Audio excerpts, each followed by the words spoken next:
Every other Friday, the same thing happens. Your paycheck lands, and for a day, you feel okay. Then rent clears, the car payment clears, the card minimum clears, and by Tuesday, you're refreshing your balance, wondering where it all went. Meanwhile, somebody who makes about what you make is quietly turning that same paycheck into a small fortune. And you cannot, for the life of you, figure out how. Here's the part that's going to annoy you. They're not doing anything you couldn't start by next week. The bar to get ahead of almost everyone in this country is sitting on the floor. It comes down to 6 boring decisions, and there's one specific number, smaller than a used car, that the day you hit it quietly puts you ahead of half the people around you. My name is Nick, and I spend way too much time thinking about why some people pull ahead while everyone else runs in place. Give me 20 something minutes, and you'll walk away with all 6, ahead of the 97% who never learn them. Let's start with the uncomfortable part because I think the phrase ahead of 97% of people is doing some heavy lifting, and I owe you honesty before I owe you motivation. There are 2 ways to read it. The literal one first. The actual top 3% of American households by net worth start somewhere north of $7 million. And I'm not going to stand here and promise you $7 million in the next 20 minutes because that would make me a liar. That version takes decades and a fair bit of luck. But that's not the version that matters, because here's the thing about wealth in this country that nobody says out loud. The gap between doing absolutely nothing and doing the basics consistently is enormous, cavernous. The median American household net worth sits at roughly $215,000. Sounds like a lot, right? Until you realize that number is propped up by home equity and by people in their 60s. Strip out the houses and look at people under 40, and the picture gets bleak fast.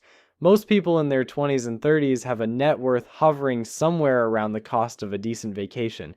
Some of them are underwater entirely, owing more than they own. So the real bar, the one you can actually clear, isn't $7 million. It's this.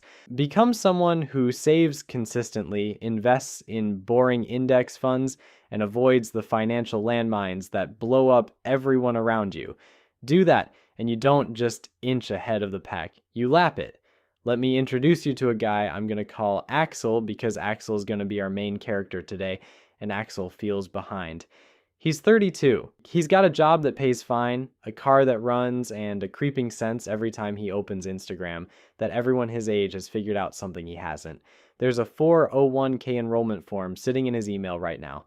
It's been there, unopened, marked unread, for the better part of 3 years. He looks at the people with the houses and the trips and the spotless kitchens, and he assumes they know a secret.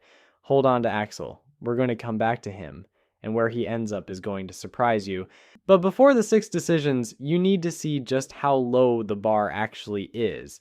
Once you do, the whole thing stops feeling impossible and starts feeling almost unfair in your favor. Here's the reality of the country you're competing with. Remember that number I promised you, the one smaller than a used car? This is it. Set aside a few $1,000s in a plain savings account, a real emergency fund, and you have already done something more than half of Americans cannot do. It's not glamorous, it's a boring number in a boring account, and it already puts you ahead of half the country. Survey after survey shows that around 37% of people couldn't cover a surprise $500 expense with cash. A $500 expense. That's a single car repair. That's a vet bill. And more than half can't cover $1,000 from savings without reaching for a credit card or borrowing from someone. It gets starker at retirement. You'd assume people in their 60s would have stockpiled a fortune. They haven't. The median retirement account balance for people approaching retirement age is shockingly low, well under what they'd need to actually stop working. A huge chunk of the country is going to reach 65 with almost nothing but Social Security and a prayer. And it's not because the country is broke on income. It's because of what people do with the income they have. The average American carries a credit card balance, finances a car payment now averaging well over $700 a month, often stretched across 6 or 7 years, and treats their checking account like a finish line instead of a starting line. Money comes in, money goes right back out, and nothing gets left behind to grow. That's not a wealth problem. It's a leak problem, and leaks, unlike incomes, you can actually fix. And I want to be really clear about something because there's one rule I won't break in this video. I'm not telling you any of this so you can feel superior to these people, and neither should you. These aren't dumb people. They're teachers and nurses and warehouse workers who were never taught any of this. Nobody sat them down at 22 and explained compound interest. The school system taught them the mitochondria is the powerhouse of the cell, and then released them into a world engineered to separate them from their money. Nobody ever handed them a map. So, if any of this has been you, it was never a character flaw. Hold on to that because we are coming back to it. So if the bar's on the floor, why does getting ahead feel so impossible? Why is everyone, including people who make great money, still struggling? Here's the trap, and it's the most important thing I'll tell you all day. Income is not wealth. Let me say that again because it's the single most misunderstood idea in personal finance. Income is not wealth. I want you to meet a second character. We'll call him Julian. Julian makes way more than Axel, like double. So Julian has the truck, the boat, the watch, the house with the kitchen island the size of a twin bed. If you saw Julian at a barbecue, you'd assume Julian had won the game. But Julian is, in the most technical financial sense, broke. Every dollar Julian earns has a job to do before it even lands in his account.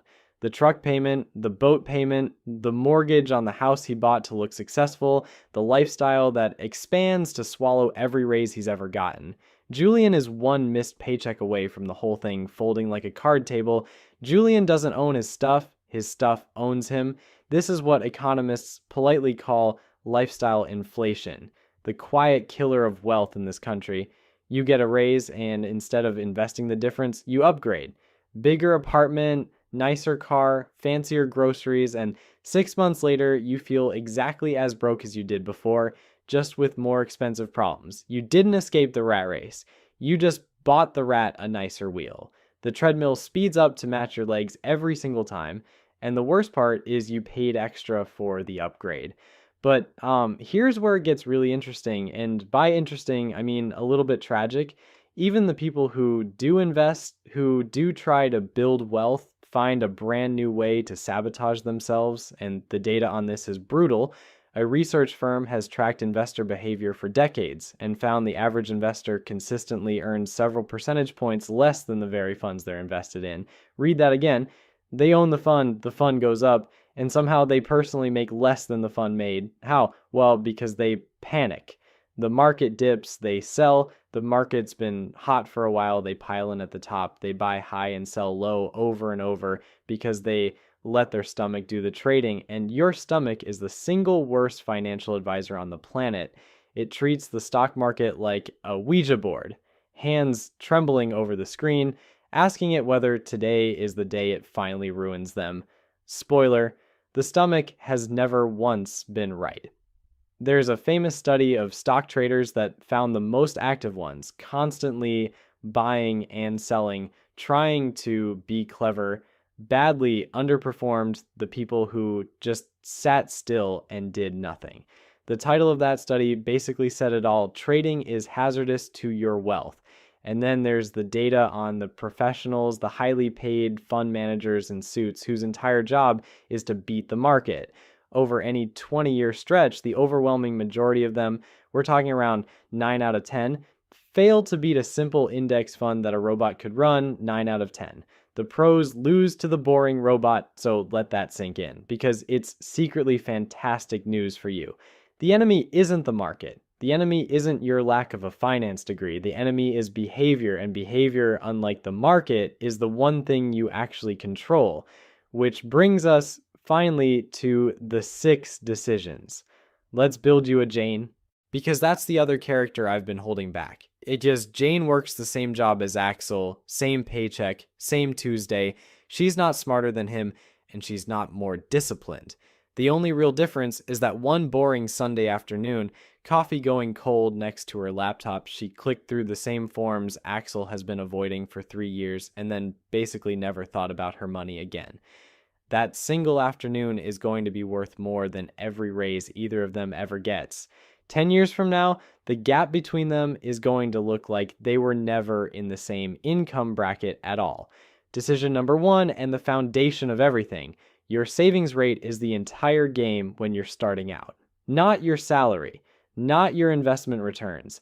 How much of what you earn you actually keep. Here's why this matters more than people think. When you're young and your account is small, the amount you contribute completely dwarfs whatever the market does. If you've got $1,000 invested and the market has an incredible year, up 10%, you made $100. But if you save an extra $200 a month, that's $2,400 a year. You just out-earn the market by doing literally nothing but not spending. Early on, your savings rate is your superpower. Jane saves 20% of her income automatically before she ever sees it. Axel saves whatever's left at the end of the month, which, surprise, is usually nothing. That word automatically is doing a lot of work, and we'll come back to it because it might be the most important word in this whole video. Now, I can already hear the objection because I get it every single time. That's easy for you to say, Nick. I genuinely don't have 20% to spare. I'm barely covering rent. And for some people, right now, that's completely true, and I'm not going to insult you by pretending otherwise, but here's the reframe. The goal isn't 20% on day one. The goal is to start with whatever you can, even if it's $25 a month, and then funnel every future raise, every bonus, every tax refund straight into the machine before your lifestyle has a chance to absorb it. Most people let their spending rise to swallow every dollar they earn. You're going to do the opposite. You're going to let your saving rise to meet every raise. Same paycheck, completely different ending. Decision number two, this one is basically free money, and most people leave it sitting on the table like idiots, and I say that with love. If your job offers a 401k match, that is your employer saying, for every dollar you put in, up to a limit, I'll throw in $1 of my own. That is an instant, guaranteed 100% return on your money. There is no investment on earth that reliably doubles your money the second you make it, except this one. And yet, year after year, studies estimate Americans leave billions of dollars in unclaimed match money on the table. Roughly 1 in 4 people who could grab free money simply don't. Think about what that actually is. It's walking past a crisp $100 bill taped to the sidewalk every single payday because bending down to peel it off felt like paperwork. Axel doesn't because he never set it up and the paperwork felt confusing. Jane grabbed every cent of hers the first week on the job. Same employer. One of them is getting a raise, the other one is refusing. Decision number 3. Before you go wild investing, you kill any high-interest debt, and I mean specifically the credit card kind. Here's the math that makes this non-negotiable. The average credit card interest rate is sitting north of 20% right now. 20%. Meanwhile, the stock market averages around 10% a year over the long haul. So if you're carrying a credit card balance at 22% while also trying to invest for a 10% return, you are, and I want to be precise here, setting fire to money. Paying off a 22% debt is mathematically identical to earning a guaranteed 22% return, tax-free with zero risk. Nothing else comes close. So you knock that out first. Okay, everything we've done so far has been defense. Plugging leaks, bailing water out of the boat, and that matters, but nobody ever got rich bailing water. Here's where it turns, where the numbers stop playing defense and start playing offense, because now we bolt an engine onto this thing and point it at open water. Decisions 4, 5, and 6 all live in the same house, the order of operations for actually building wealth. Think of it as a priority list. Your money flows down. First, a small starter emergency fund, so one flat tire doesn't put you back into credit card debt. Then you capture that full employer match. Free money, like we said. Then you wipe out the high interest debt. Then, and this is decision 4, you open a Roth IRA, the account everyone agrees you should have and almost nobody actually opens. A Roth is a beautiful little thing. You invest money you've already paid taxes on, it grows, and then you never pay taxes on it again. Not on the growth, not when you pull it out in retirement. The government basically gives up its claim on all those future gains, which is about as close to a gift as the IRS will ever hand you. For 2026, you can put $7,500 into one of these. That's the limit for this year, and it's the best deal the IRS gives you. Decision 5, once that Roth is full, you go back to your 401k and you push past the match, contributing more of your income into that tax-advantaged account, which for 2026 lets you shelter up to $24,000 from taxes. And decision 6, if you've somehow maxed all of that out, you're doing better than almost everyone alive, and you simply open a regular taxable brokerage account and keep buying the boring index funds. That's the whole staircase. Match, debt, Roth, max the 401k, then taxable. Most people never even find the first step. Now, here's where I deliver on the promise I made at the start, the math that makes all this discipline worth it. I can tell you to save and invest until I'm blue in the face, but numbers are what actually change behavior. So let me show you some math that should change how you see every dollar you spend. Let's say you're 25 years old and you invest just $200 a month, not a fortune. Less than a lot of people spend on takeout. You put that $200 a month into a basic index fund and you do nothing else. No fancy timing, no stock picking. You just keep buying. At the market's long run average of around 10% a year, by the time you're 65, you will have approximately $1.2 million from $200 a month. You personally will have contributed under $100,000 of your own dollars over those 40 years. The other 1.1 million, that's compound interest doing the heavy lifting while you sleep. Now, that 10% is a historical average of the S&P 500. Of course, the market doesn't go up in a straight line, and past performance isn't a guarantee of what happens next. Bump it to $500 a month starting at 25, and that number balloons to over $3 million by 65. $3 million.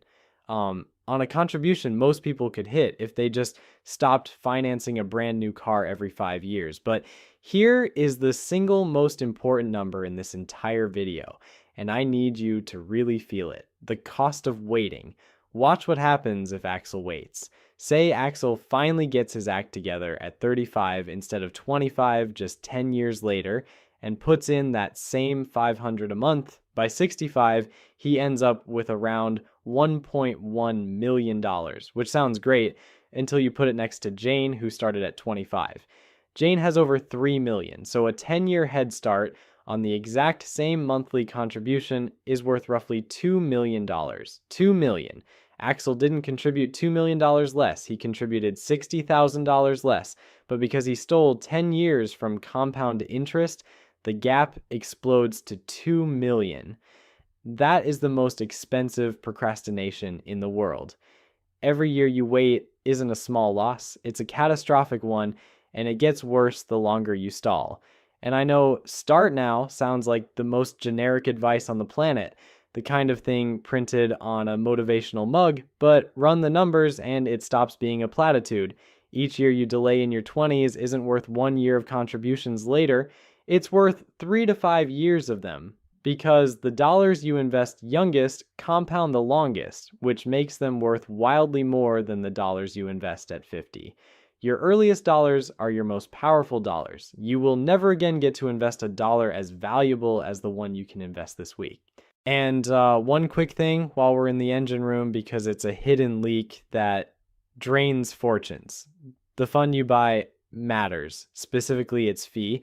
If you buy a cheap index fund, you might pay 0.03% in fees. If you buy some actively managed fund your bank pushes on you, you might pay a full 1% or more. Sounds tiny, right?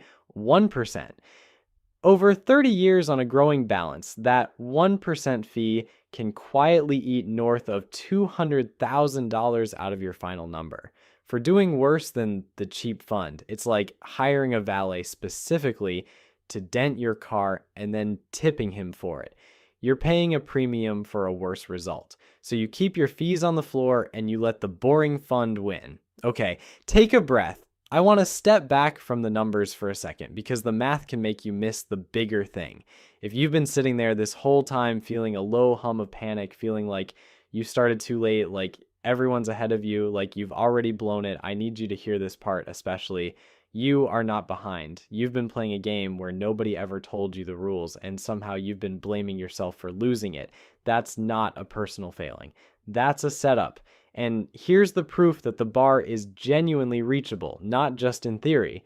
There's a massive study of over 10,000 actual American millionaires, and the findings demolish basically everything pop culture tells you about who gets rich. The overwhelming majority of them, around 8 in 10, did not inherit their money. They built it. Their top professions weren't celebrities or tech founders. They were engineers, accountants, and teachers, like people on ordinary salaries. And the number one way they got there, boring, consistent investing in their workplace retirement account over a long period of time. That's it. They didn't time the market. They didn't find a secret. They just made the boring decisions early and let time do the rest. That's the whole thing.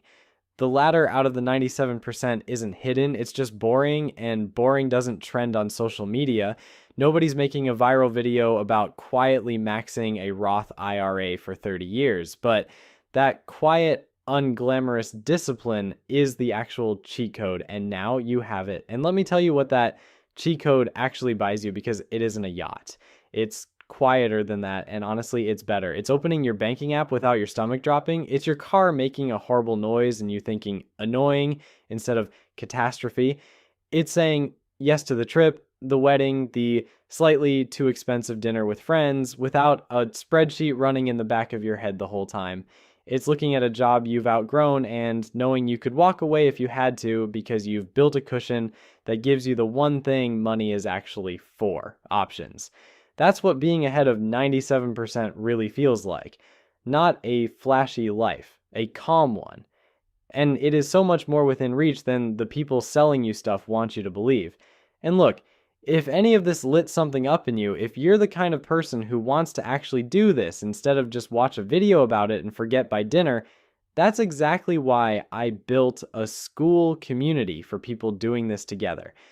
It's the spot where folks trade what's working, ask the dumb questions without feeling judged, and keep each other from sliding back into Axel mode. The link's down below if you want in. No pressure, no pitch.